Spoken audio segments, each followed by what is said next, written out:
Hello বন্ধুরা, অভিশপ্ত রাতের ৭৫ নম্বর এপিসোডে তোমাদের স্বাগত।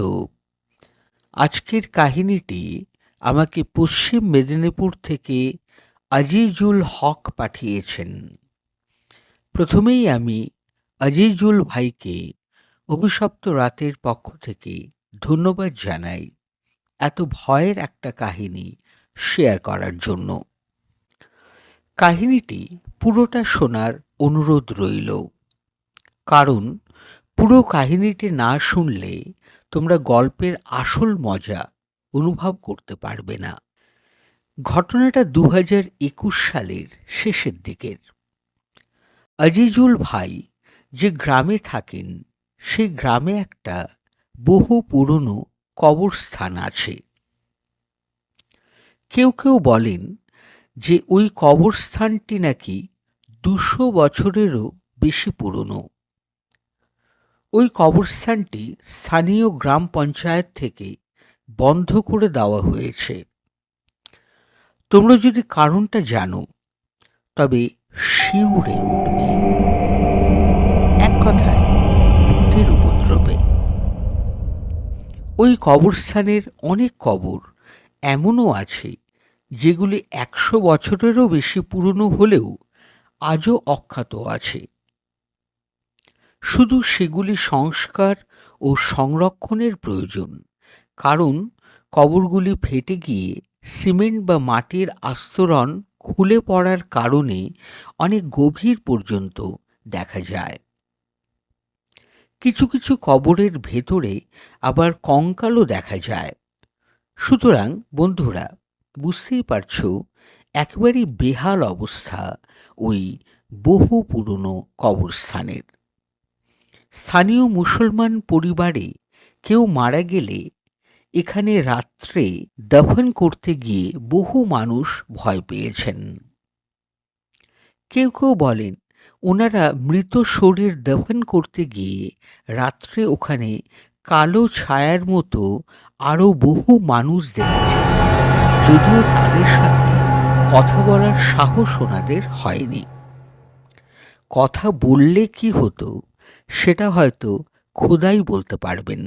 অনেকে আবার মেয়ে মানুষের কান্নাও শুনেছেন, অথচ কোনো মেয়ে মানুষকেই তারা চোখে দেখেননি।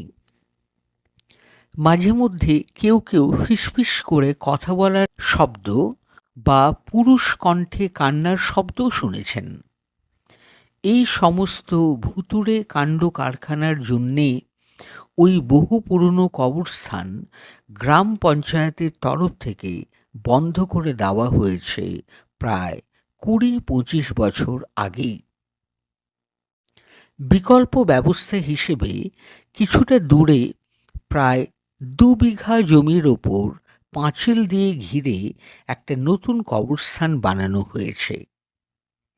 ওই পুরনো কবরস্থানের প্রধান প্রবেশ পথের পাশেই হলুদ রঙের ফলকের ওপর কালো কালি দিয়ে লিখে দেওয়া হয়েছে পরিত্যক্ত। ওই কবরস্থানের কিছু দূরের বাড়ির লোকজনেরা ওই ঘটনার পর আর টিকতে পারছিলেন না।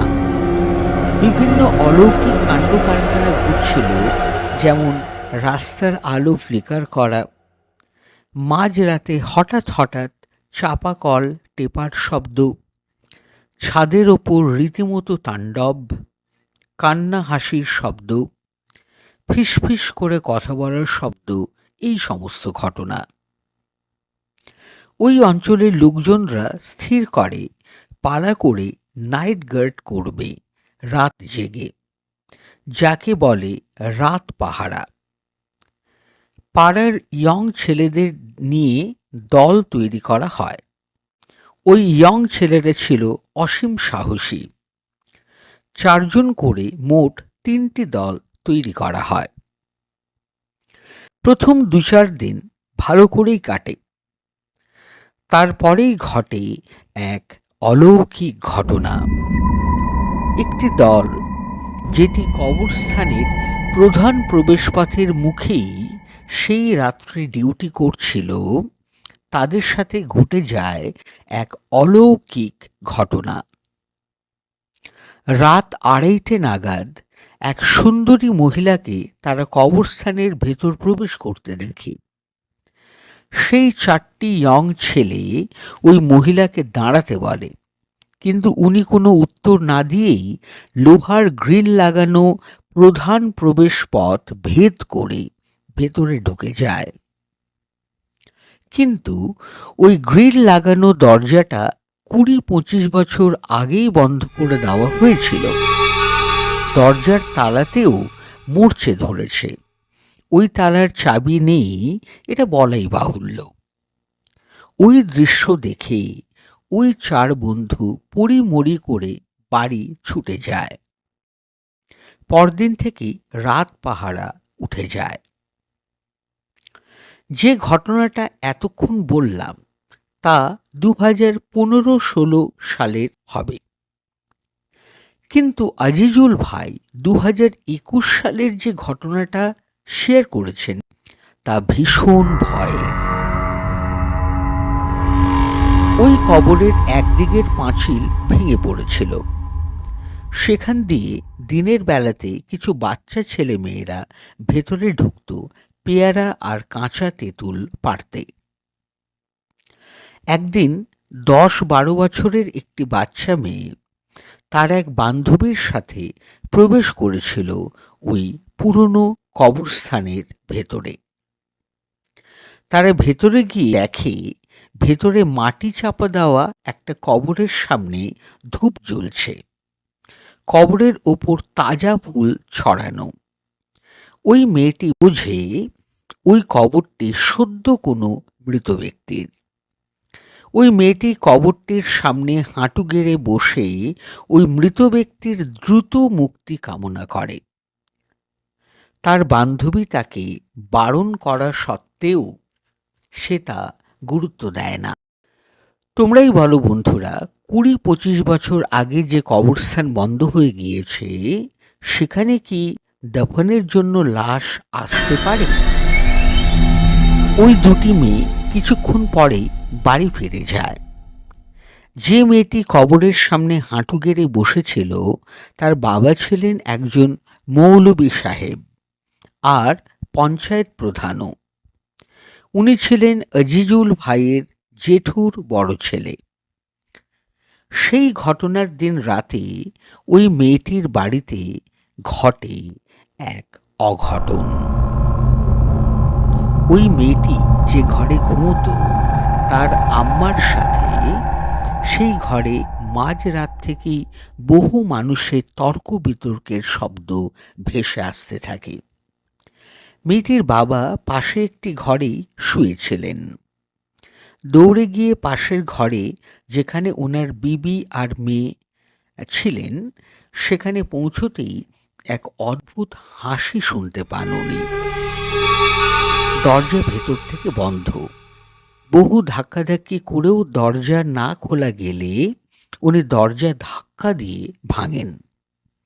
ভেতরের ছবিটা ছিল ভয়ানক। উনি দেখেন ভেতরের সমস্ত জিনিসপত্র বাতাসে ভাসছে আর দরজার দিকে উড়ে উড়ে আসছে। ওনার বিবি খাটে শোয়া আর ওনার মেয়ে ওনার বিবির মাথার সামনে খোলা চুলে বসা। পুরো শরীরটাই কাঁপছে। ও ছোট্ট মেয়েটি তার বাবার দিকে যখন তাকায় তখন উনি বুঝতে পারেন যে সে তার মেয়ে নয়, অন্য একজন বয়স্ক বুড়ি।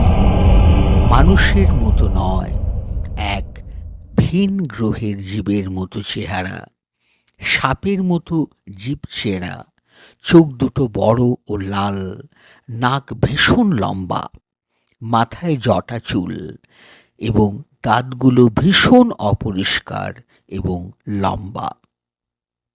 ওনার বুঝতে অসুবিধে হয় না যে ওটা ওনার মেয়ে নয়, মেয়েকে বশ করা এক বহু পুরনো প্রেতাত্মা। যেহেতু উনি নিজে একজন মৌলবী ছিলেন, তিনি ভূত তাড়ানোর মন্ত্র জানতেন। উনি আল্লাহর নামে জোরে জোরে মন্ত্র উচ্চারণ করতে আরম্ভ করল। এটা একটা ভীষণ ভুল সিদ্ধান্ত ছিল। সেই ছোট্ট মেয়েটির ভেতরের অপবিত্র প্রেতাত্মা খাটে শুয়ে থাকা ওই ব্যক্তির বিবিকে মেরে ফেলে। কিভাবে জানো? পেটের ভেতরে হাত ঢুকিয়ে হার্ট বার করে নিয়ে। কি বিভৎস সেই দৃশ্য! প্রায় সারা রাত সেই মন্ত্রপাঠ চলতে থাকে। ভোর রাতের দিকেই সেই মেয়েটি অজ্ঞান হয়ে মাটিতে লুটিয়ে পড়ে এবং তার মুখের ভেতর থেকে একটা ছোট্ট সাদা ধোঁয়ার জমাট বাঁধা কুণ্ডলী বেরিয়ে যায়। উনি বুঝতে পারেন যে তার মেয়ে এক ভয়ঙ্কর ডাইনির খপ্পরে পড়েছিল, যা ওই পুরনো কবরস্থানে বসবাস করে এবং যার কারণেই ওই কবরস্থান আজ বন্ধ। বন্ধুরা, তোমাদের গল্পটা কেমন লেগেছে আমাকে কমেন্ট বক্সে কমেন্ট করে জানাতে ভুলো না। আর গল্পটা যদি সত্যিই ভালো লেগে থাকে তাহলে গল্পটাকে একটা লাইক করো।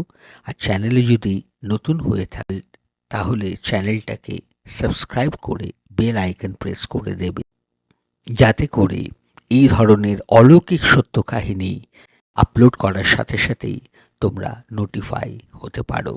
ধন্যবাদ। Good night. তোমাদের রাত শুভ হোক।